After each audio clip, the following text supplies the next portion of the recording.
to speed rap contest.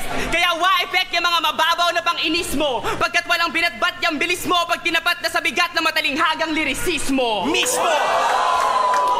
Papatikimin namin kayo ng mala-impactong lyrics, hindi sapat ang chemistry kapag tinapat sa quantum physics.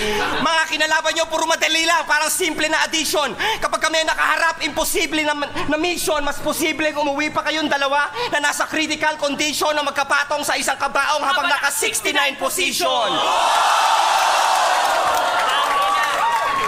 At nag-apply ka daw dati sa call center, hindi na ako magtataka. Tangina, sa gwardiya pa lang, hindi na nakapasa. Kung ako sa'yo, doon ko na lang magtrabaho sa call center ni Boss Kyle. Alam mo na kung ano posisyon mo doon? Dog style! Time! Ay, okay, opo. Time! Ano?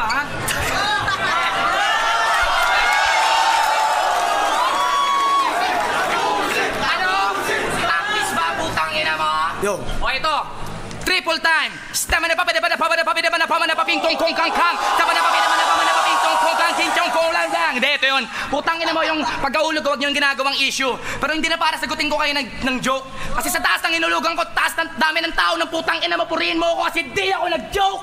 Ha?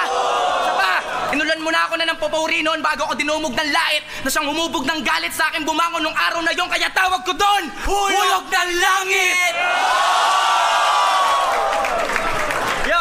Uulitin ko, mukha kayong CEO-ng bakla sa DOS.